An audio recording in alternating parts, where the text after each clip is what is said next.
প্রিয় বন্ধুরা, কেমন আছেন সবাই? আশা করছি সবাই ভালো আছেন। আজকের গল্পটিতে আপনাদের সাথে শেয়ার করব শ্বশুর যেভাবে আমার সাথে তার মনের আশা পূর্ণ করেছিল।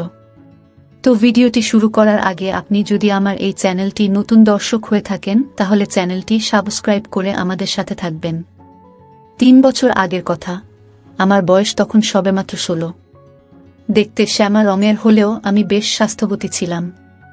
তাই অল্প বয়সেই আমার শরীরে যৌবনের ছাপ চলে আসে। এজন্য আমার অভিভাবকরা আমাকে বিয়ে দেওয়ার চিন্তায় মেতে ওঠেন। যেই কথা সেই কাজ। ঘটক আসল আমাদের বাড়িতে বাবার সাথে কথা বলতে। ঘটক যে ছেলেটির সম্বন্ধ নিয়ে এসেছিল সে ছেলেটি সিঙ্গাপুর থেকে কয়েক মাস আগেই ফিরেছে। অনেক টাকাওয়ালা ছেলে। 10 বছর সেখানে থেকে এসেছে। ছেলের বয়স একটু বেশি হওয়ায় বাবা প্রথমে একটু অমত হলেও আম্মুর চাপে রাজি হন। এরপর তার সাথে আমার বিয়ে হয়। তারপর শুরু হয় আমার কিশোর বয়সে স্বামীর সাথে সংসার।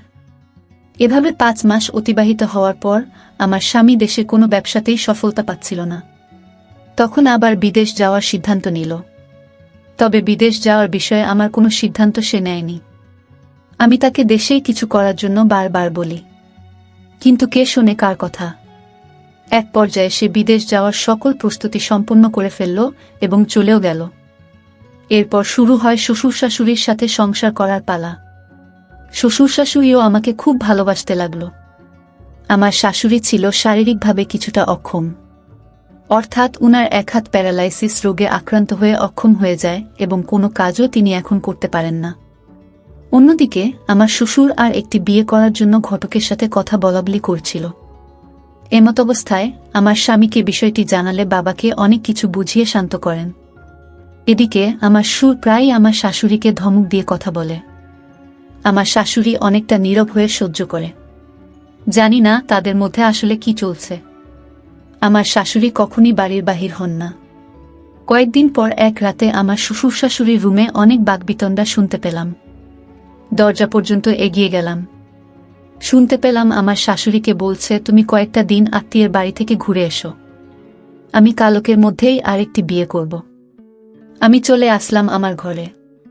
পরদিন দেখি আমার শাশুড়ি আত্মীয়ের বাড়ি যাওয়ার প্রস্তুতি নিচ্ছে। আমি বললাম, আম্মা আপনি কোথায় যাবেন?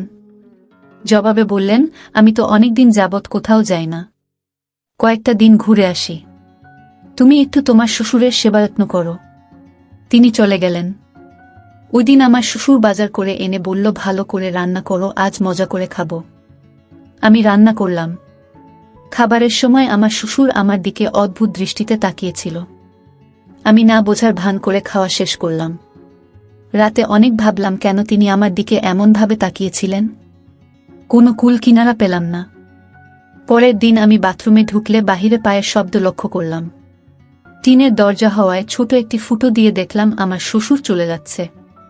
বাথরুম থেকে বেরিয়ে অনেক চিন্তা করলাম তিনি সেখানে কি করছিলেন।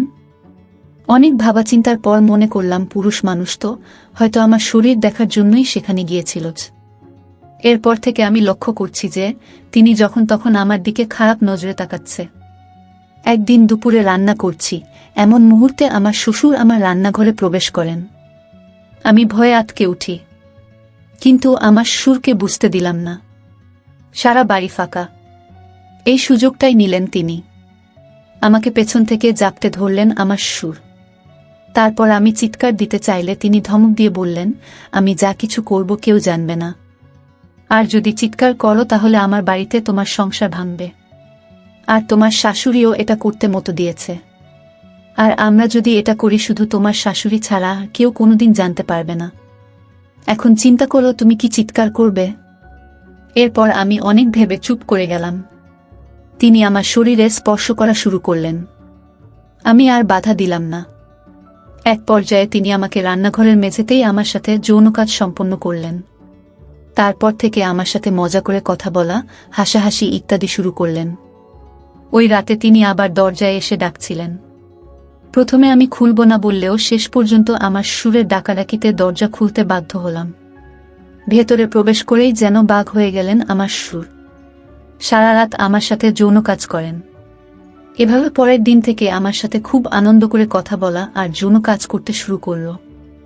এভাবে কয়েকদিন যাওয়ার পর আমার শাশুড়ি বাড়িতে ফিরে এলো। তিনি আসার পরও প্রতিদিন একবার করে আমার সুর এগুলো করতেই থাকল। স্বামী বিদেশ থাকায় এক পর্যায়ে আমাকেও এসব ভালো লাগতে শুরু করল। একদিন আমার শ্বশুরের সাথে যৌন কাজ করার সময় আমি জিজ্ঞেস করলাম, আম্মা কি এসব জানে? তিনি জবাব দিলেন, তোমার শাশুড়িকে বলেই তো আমি আসলাম। এভাবে 2 বছর অতিবাহিত হলে আমার স্বামী দেশে আসে। দেশে আসায় আমার শ্বশুরের মন ভীষণ খারাপ। কেন খারাপ তা তো আমি ভালো করেই জানি। আমার স্বামী দেশে আসার পর থেকে আমার আর শ্বশুরের কোনো সম্পর্ক হয়নি। একদিন আমার স্বামী বাজারে গেলে আমার ঘরেই আমার শ্বশুর আমাকে জাপটে ধরলে আমি এগুলো আর করব না বলে সাফ জানিয়ে দেই। কিন্তু ওই দিন তিনি একমত জোর করেই আমার সাথে এসব করেন। এখন আমার স্বামী আমার সাথেই থাকে। সুযোগ পেলেই আমার শ্বশুর এসব করার চেষ্টা করেন। আমি এখন খুব ভয়ে ভয়ে প্রতিটি দিন পার করছি। আমি এখন কি করব? কিছুই ভেবে পাচ্ছি না। প্লিজ ভাইয়া এমন একটা পরামর্শ দিন যাতে আমি আমার শ্বশুরের হাত থেকে মুক্ত হয়ে স্বামীর সাথে সংসার করতে পারি। প্রিয় বন্ধুরা, যারা এখনও এই চ্যানেলটি সাবস্ক্রাইব করেননি তারা আমাদের এই চ্যানেলটি সাবস্ক্রাইব করুন নতুন নতুন গল্প পেতে। ভালো থাকবেন সবাই, ধন্যবাদ।